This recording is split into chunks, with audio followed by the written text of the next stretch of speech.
आप सभी को बहुत बहुत बधाइयाँ। मैं इतना ही कहूँगी कि जब अल्लामा इकबाल ने कहा था कि सारे जहाँ से अच्छा हिंदुस्तान हमारा, हम बुलबुलें हैं इसकी ये गुलसितां हमारा, यूनान मिस्र रोमा सब मिट गए जहाँ से, अब तक मगर है बाकी नामो निशा हमारा। ये हमारा देश जो फूलों की खुशबुओं से भरा हुआ है, यहाँ की कण कण में संस्कृति गुथी हुई है और वैदिक काल से हमारे देश को जो विश्व गुरु माना जाता था, हमारा देश जो सोने की चिड़िया कहलाता था, मैं अभी भी गर्व के साथ कह सकती हूँ कि आज विश्व की पायदान पर हमारा भारत बहुत आगे बढ़ रहा है और बहुत सारी खूबियाँ जो होनी चाहिए किसी मुल्क में वो यहाँ मौजूद होती जा रही हैं। कुछ समस्याएं तो देखिए वक्त के साथ आती ही हैं। अगर हम मोबाइल का प्रयोग करते हैं, प्रौद्योगिकी का प्रयोग करते हैं, तो उसके बहुत सारे खतरे भी हमारे सामने इन दिनों देखने को आ रहे हैं। तो हर चीज़ के दो पहलू हैं, आधा गिलास भरा हो या आधा गिलास खाली। एक गिलास को, आधे गिलास को देख के हम ये कह सकते हैं।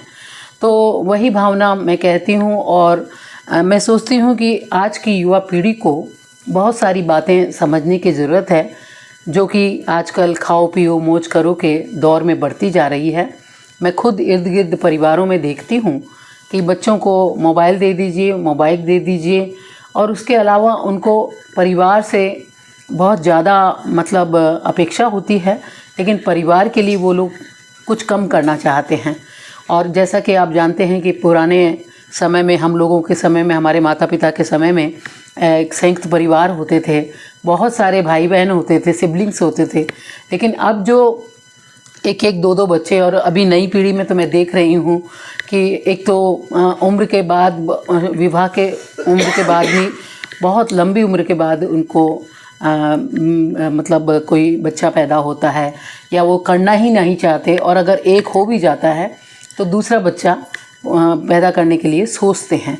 तो इस मुश्किल दौर में जो हम ये कह सकते हैं कि हमारी ये जो सदी है वो क्रूरता की सदी भी मानी जा सकती है, क्योंकि जो संवेदनाएं हैं, जब नीरज जी ने कहा था कि ज़िंदगी को ज़िंदगी बनाने के लिए ज़िंदगी में प्यार की कहानी चाहिए और कहने के लिए कहानी प्यार की, स्याही नहीं आँखों वाला पानी चाहिए। तो वो जो आँखों वाला पानी है वो चुकता जा रहा है, आदमी की आँखों का पानी मरता जा रहा है। और हम जब कहते हैं बार बार पश्चिमानुकरण, जबकि पश्चिम के लोग हमारे भारत को बहुत पसंद करते हैं, हमारी संस्कृति को पसंद करते हैं। वो भी कह सकते हैं कि वो पूर्व को लोग पसंद करते हैं, क्योंकि हमारी संस्कृति वाकई बहुत अच्छी है। हम कह सकते हैं, अब हम मेवाड़ में रहते हैं, इतिहासों की रंग भूमि, ये कर्म भूमि बलिदान की और लोक कला संस्कृति की धरती राजस्थान की। अब राजस्थान की जो संस्कृति है वो एक खास विशेष वर्ग के तक ही सीमित रह गई है। अब हमारे यहाँ विवाह के उपलक्ष्य में जो संगीत संध्याएँ होती हैं, आपने देखा होगा कि किन्हीं फिल्म हीरोइन के तौर पे हमारे जो बच्चे हैं दूल्हा दुल्हन बनते हैं। मतलब उनके वस्त्र भी बिल्कुल फिल्मी हीरोइन टाइप के होते हैं। ऐसी शादियां हो रही हैं जैसे कि फिल्मी हीरोइन की शादियां हो रही हैं। तो इर्द गिर्द के माहौल में बहुत कुछ बदलता जाता है, वो मन में कचोटता है, लेकिन आप कुछ भी नहीं कर सकते, क्योंकि एक माता पिता की जिम्मेदारी होती है कि वो उन्हें सही दिशा दिखाएं।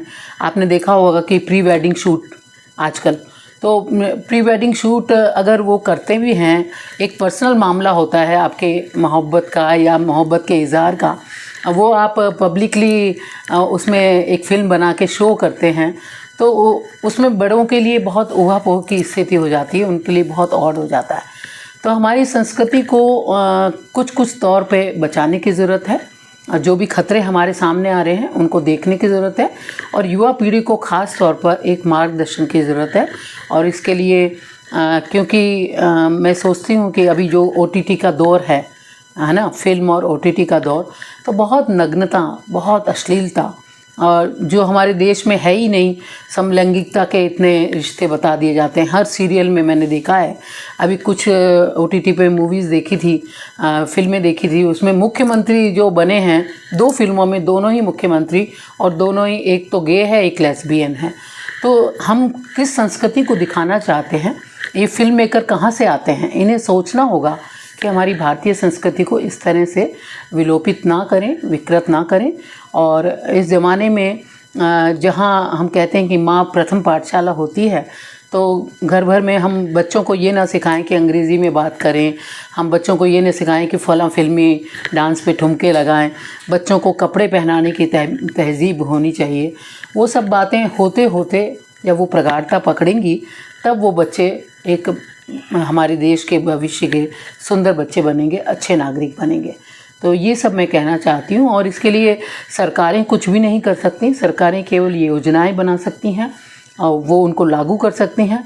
क्योंकि जिस देश में सरकारें अपनी ही कुर्सी बचाने की जुगत में लगी रहती हैं, चाहे राज्य हो, प्रांत हो, चुनाव है, ये है, तो उस देश में मतलब जनता की सोचने के लिए खुद को, जनता को आगे बढ़ना पड़ेगा और हमें अपने संस्कार, हमारी संस्कृति को बढ़ाने के लिए आगे बढ़ना होगा। और मैंने इस पर एक रचना भी लिखी थी, आज मेरी भारती करूं तेरा श्रृंगार में, कतरा कतरा खून दूं मैं, ज़िंदगी हज़ार में, और तेरी गोद में ही मिले हमको सच्चा प्यार है, तेरी गोद में ही मिले हमको सच्चा प्यार है, कर इशारा एक तू दूसीस मेरा वार में, दूसीस मेरा वार में, आज मेरी भारती करूं तेरा श्रृंगार। बहुत बहुत बधाई। विशेष तौर पर मैं नारी विमर्श पर बहुत कुछ लिखा करती हूँ। मेरी किताब का नाम भी है कहानियों सी बेटियाँ, और मैंने 100 से ज़्यादा कविताएं बेटियों को लेकर, क्योंकि जब भी मेरी कलम की नोक के नीचे किसी उदास माँ का चेहरा आता है, कभी उदास लड़की का चेहरा आता है, तो अब मैं लिखने को बाध्य हो जाती हूँ। तभी मैं कहती हूँ, कन्या भ्रूण हत्या हमारे यहाँ अभी भी जारी है, कपराया धन क्यों कहते हो, तुम्हारा ही खजाना हूँ, जीने दो कोख में मुझको, मैं जीने का बहाना हूँ। और मैं कहती हूँ कि अक्सर क्यों खो जाती बेटियाँ, बेघर क्यों हो जाती बेटियाँ, घर में हीरा मोती होकर कंकर क्यों हो जाती बेटियाँ, और पी पी कर गम का यूँ हलाहल शंकर क्यों हो जाती बेटियाँ, शंकर क्यों हो जाती बेटियाँ। तो इस तरह की मैंने नज़में, कविताएं बहुत सारी की हैं। माँ को लेकर, माँ के हवाले से मैंने बहुत सारी बातें कही हैं, क्योंकि हिंदुस्तान में सदियाँ बीतती जा रही हैं, लेकिन चमन में ऐसे दीदावर नहीं हैं जो कह दें कि मैं बेटी को चाहता हूँ, मेरे घर में बेटी को जन्म देना चाहता हूँ। तो कन्या भ्रूण का जो सिलसिला है कुछ खास वर्ग विशेष में ज़्यादा है। जैसे हमारा जैन परिवार है, जैन परिवारों में भी सबको लड़के की ही दरकार होती है। तो जैसे लड़कों को मंडी में बेचा जा रहा हो, इस तरह के हमारे यहाँ दहेज प्रथा की परंपराएं हैं, और वो लड़की को केवल दहेज न लाने के कारण अपने घर में जड़ें नहीं जमाने दिया जाता। जबकि लड़कियां एक पड़ोसी का पौधा होती हैं, जिसे माँ बाप भेज देते हैं पराए घर में, और उसके बाद वहाँ भी पराई होती हैं और यहाँ भी उसको पराया माना जाता है। तब मैं बहुत सारी नज़में, ये लड़की तो लड़की है, लड़की का क्या है, और किसी की है गलती तो गलती का क्या है, ये लड़की तुम्हारी, ये लड़की हमारी, न गलती किसी की न गलती किसी की। तो इस तरह की नज़में मैं शुरू से कहती रही हूँ, क्योंकि मुझे लड़कियों का दर्द महसूस होता है।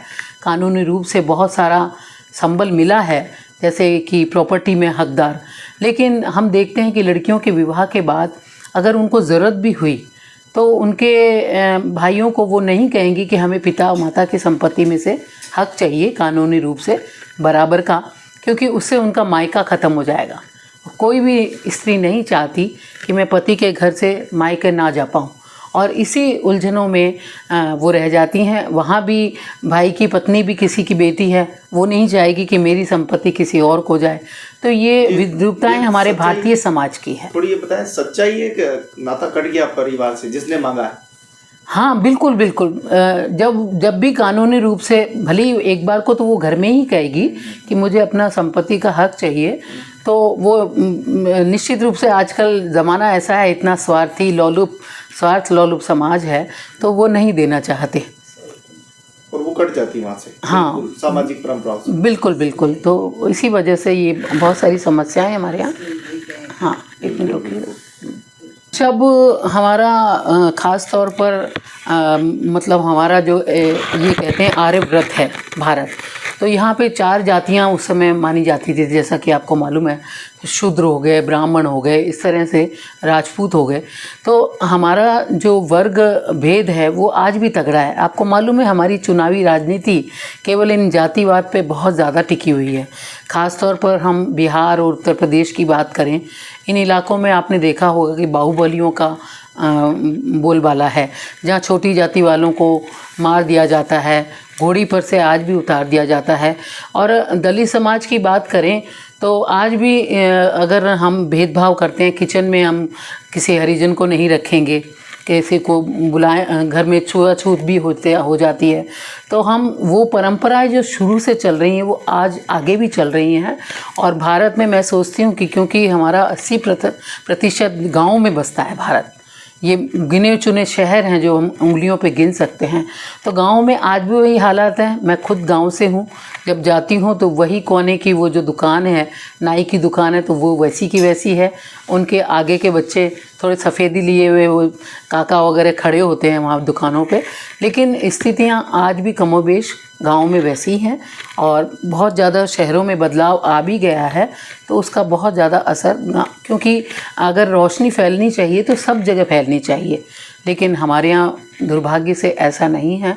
और भेदभाव की स्थिति चुनाव के, दलगत राजनीति के कारण, और एक लोकतंत्र हम कह सकते हैं कि भीड़ तंत्र बनता जा रहा है। भीड़ तंत्र में जनता की आवाज़ लुप्त होती जा रही है। हर आदमी अपने कमाने करने में, बच्चों को पालने में, इन्हीं में व्यस्त है। और जब एक कवि ने कहा कि शिक्षक को ट्यूशन मिले और वकील को केस, और डॉक्टर को रोगी मिले, भाड़ में जाए देश। तो ऐसे देश में हम जी रहे हैं जहाँ सब अपने स्वार्थ में जुटे हुए हैं। देश के लिए सोचना है। और आज का ये पुनीत दिवस है, गणतंत्र दिवस का ये बहुत ही पावन उत्सव है।